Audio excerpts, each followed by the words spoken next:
اس لیے جو ہے نا متقی ہونے کے لیے ضروری ہے کہ زندگی اور موت کے درمیان سے فرق نہ سمجھ آئے. متقی ہونے کی ضروری ہے کہ حاصل اور ایثار میں فرق سمجھنا ہے. اور متقی ہونے کی ضرورت ہے کہ اللہ کے لیے جو حکم ہے اس کے لیے وہی قابل قبول ہو. اللہ کا جو حکم ہے اس کے لیے وہ قابل قبول ہو. آپ یہ تمام استعداد، تمام حاصل، تمام اچیومنٹس جو ہیں اس کے نام پر قربان. یہ کہ ہم نے رزق دیا وہ خرچ کرنا ہے. رزق صرف پیسہ نہیں ہے. ہم نے آپ کو رزق دیا، تمہیں شہرت دی، شہرت لگا دو. بینائی دی، بینائی لگا دو. اور مال دیا، مال لگا دو. جو کچھ اللہ تعالیٰ نے آپ کو عطا کیا ہے نا وہ اللہ کی راہ میں خرچ کرو. جو کچھ آپ نے لیے رکھنا چاہتے ہو جب اس کے لیے کرنا شروع کر دو، پھر دیکھو کہ آپ کو تقویٰ مل جائے گا. تو تقویٰ جو ہے نا یہ کرنے کے بعد آپ کو قرآن کے معنی جو ہے نا سمجھ آتے ہیں، ہدایت ملتی ہے قرآن سے خود ہی. تقویٰ کے معنی یہ ہے کہ یہاں رہنے کی خواہش سے زیادہ اور خواہش یہاں سے نکلنے کی ہو.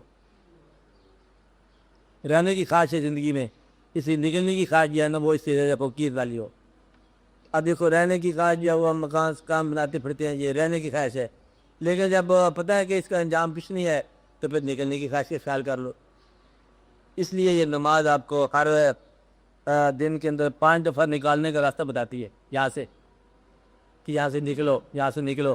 جس طرح آپ زندگی سے نکل کے مسجد میں چلے جاتے ہو نا، اسی طرح زندگی سے نکل کے آپ نے پڑے چل جانا ایک دن. یہ اس کی ٹریننگ ہو رہی ہے کہ یہاں آپ زندگی سے نکل کے چلے جائیں تو پھر سارے مسائل حل ہو جاتے ہیں، تو تقویٰ حاصل ہو جاتا ہے.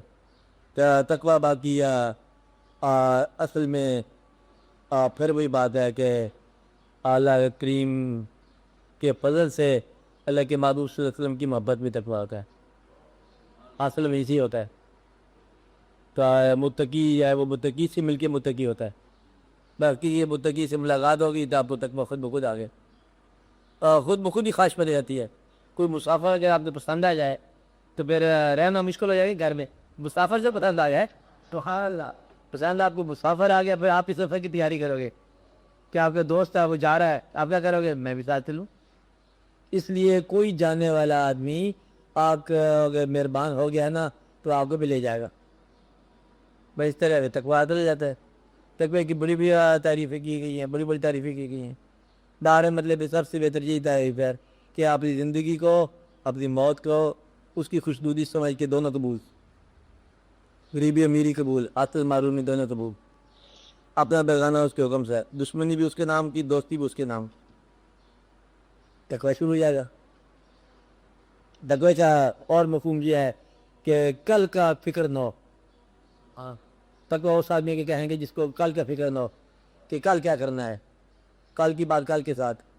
کل کے لیے جو اپنا ناشتہ بچا کے رکھے گا متقی نہیں ہوتا. بس کل بھی اللہ ہی ہے تو آج بھی اللہ ہے. کل اللہ نے کوئی چلا جانا ہے جو آج ہم اللہ پہ سوچتے جائیں. جس اللہ نے آج دیا وہ خود ہی دیتا رہے گا. بھائی اتنی دماغ کا خیال رکھ لو تو تقویٰ حاصل ہو جاتا ہے. تو اس لیے بڑی آسان ہے یہ بات.